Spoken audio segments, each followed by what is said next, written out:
So our next category is office supply store hacks. So we've been through, what were our categories we've been through so far? Did we just get through the found at your desk? We're just through your desk. There's a lot of stuff on our desk, at least my desk. Yep. So our next one is office supply store hacks. So AT that you can find or create at your local office supply store. And now this is kind of interesting as we kind of switch these categories, because if you have desks like many of us, you might already have these things at your desk too, but we decided to move some of the things that maybe aren't quite as likely to already be on your desk and kind of things that are easily to grab in an office supply store. The very first one are sticky dots. So these little itty bitty dots that a lot of times maybe are used for like garage sale marking or for labeling things. They're really handy for things like color coding, for labeling. I love them for executive functioning to keep things together. So for example, if you are helping students put things away or which things go in which cabinet, you can have everything that goes on one shelf labeled with a specific color. Or you can do things like labeling assignments. So for example, if your school has a thing that all English assignments go in a blue folder, you can put a blue dot on the corner of English assignments to make it easier for your students to get them into the correct folder, because now all they're doing is color matching. So these are a really cost-effective way to do a lot of color coding. I've had teachers who maybe want to do things like, print off worksheets in a certain color, and then their district says, no, you can't do that because colored paper is way too expensive. But these dots are way more cost-effective and they're super easy to grab a hold of. I see in chat that Kelly is saying that using dots for voting as well. So for, I'm assuming for like when students are trying to make decisions as a group. Is that what you're talking about there, Kelly? Yeah, for like picking. So everybody has their color or puts their dot on their choice. I love that option.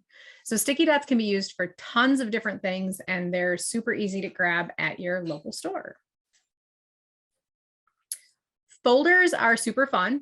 I really enjoy colored folders just because I really like having things organized that way.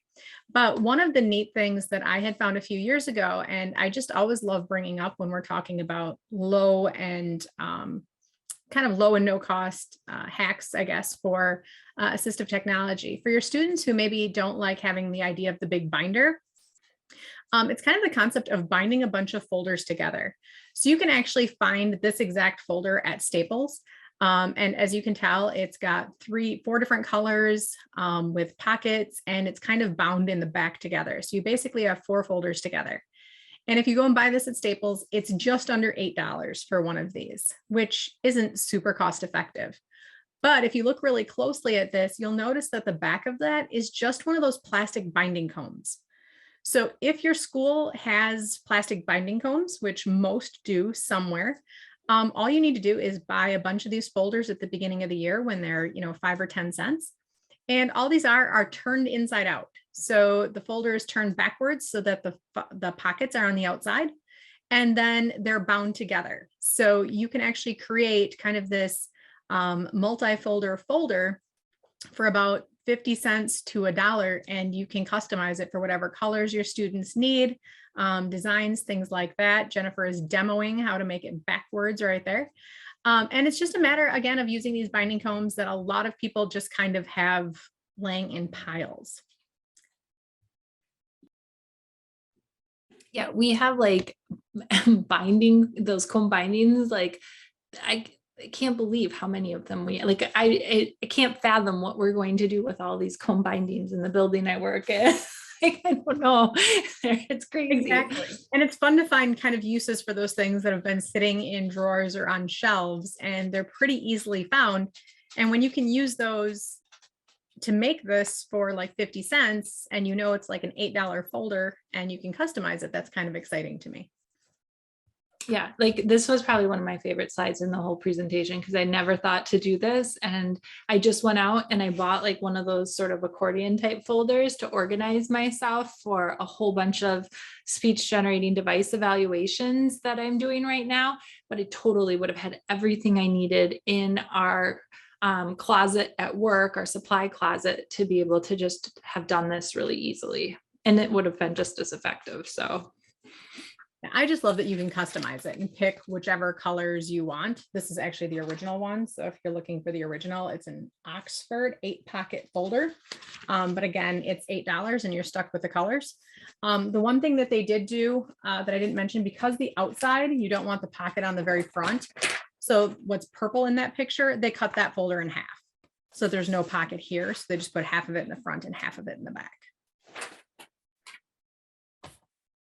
And Amy's saying in chat that she uses 3-ring binders a lot because they hold braille and folders to separate the sections. I like that.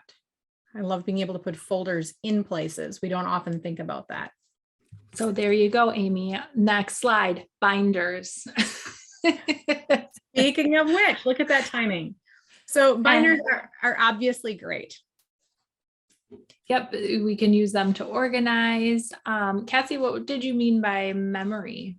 So I really like using binders, not just for keeping your things organized, but providing actually some memory tools and some support tools in a binder. So in addition to using, the page separators and folders in a binder, having a reference section at the back of a binder can be really key for a lot of students. So if they're already carrying a folder around with them, think about adding a reference section in the back, maybe with some page separators.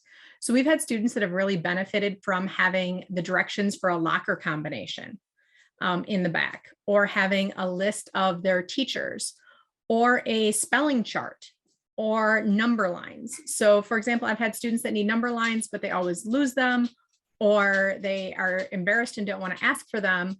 But if we just put the number line in a reference section in the back of the binder, it's always there for them.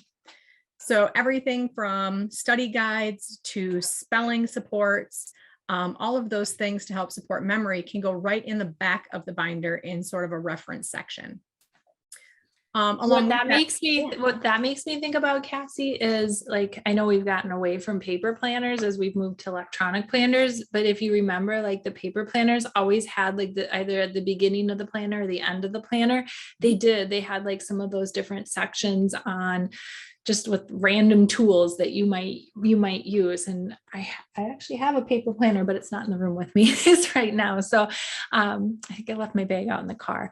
But that really reminded me of having some of that. But even like Kathy said, cognitive scaffold, even like, I think kids can get lost in all the sections of a binder. So even the red folder is for my math, or, however you have things, almost like a table of contents to your binder, like where am I putting things, how am I keeping things organized too. Yeah, I think it's really easy to have a binder just be a place that you keep things, but when you start looking at all of the supports that a student needs in a day, if you can add those supports in along with a place to keep homework, I mean, what a great way to keep everything together. And Kelly mentioned in chat too, using binders to keep first author lessons and writing samples, putting a pencil holder in them. I think that's great. I don't have one handy, but if you are a big binder user, you can also get 3-hole punches that fit right inside of your binder. And they're like $1.50.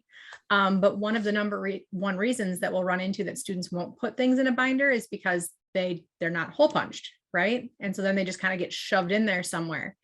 So you can actually buy 3-hole punches that actually clip right into the rings of a binder. So when a student gets an assignment or a piece of paper that they need and it's not 3-hole punched, they can 3-hole punch it and put it in immediately. So it's kind of a really great way to make the binder truly effective. Binders can also be great for individualized work.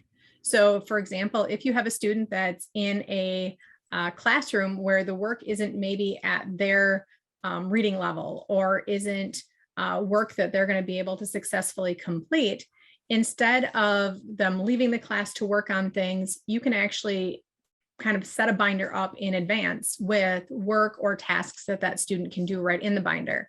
So then when they go to class and everybody pulls out, their work during work time, your student already has their work kind of preemptively set up in their binder for them. So it's another way to look at a binder, but instead of the student putting things in after the fact, using that binder each day to kind of prep the things that a student's going to need to work on throughout the day so it's with them. And then just the, the standard slant board, having a way to get writing and paper up at an angle that's easier for your students to use, using it for propping a book, using it for propping worksheets, using it for writing. Binders make phenomenal slant boards. I was looking for my pod book. I'm sure Kelly probably has one on her desk. I don't know where mine went. I just had one in my home office. But you actually, there's videos on how you can cut these apart, and then you use duct tape, and you make an easel for your like a pod book, which is a communication system. So lots of different ways. And if you just even probably go on Pinterest, you can find how to, make an easel out of a binder very easily. I loved this idea too. This was probably one of my other favorite slides that Cassie had shared with me when we were planning this.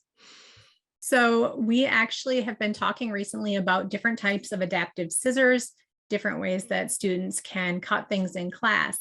And what we've been kind of running into is we have some students who really struggle with the fine motor part of scissors, regardless of how they're adapted. And we've been moving for some students into the idea of using a paper cutter.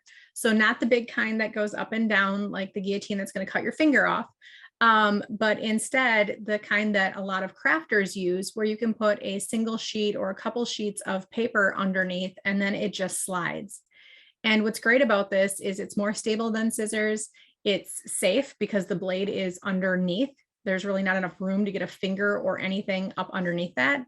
And it's really great for one-handed cutting. So if you have a student that only has use of one arm or one hand, they can move the paper where they want it and then slide it. So it kind of makes it a little more independent, where you don't need an adult holding things for you or that extra support. And I think Jennifer's got a cutter right there, actually.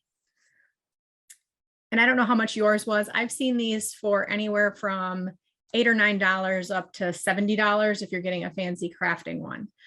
So the smaller ones can be about $10, and those work again at that price point where you can have them in multiple classrooms or multiple working locations. And most of them come with like you can buy replacement blades. And so it's not like each time you need one, you can just replace those blades. But I thought that was super great idea, because the part, like this part, you can easily, it's accessible. Mine flips up, and then you can slide your paper under there. And then as you push it back down and you push down on the cutter, it actually holds that piece of paper in place. So I think that's a super accessible tool.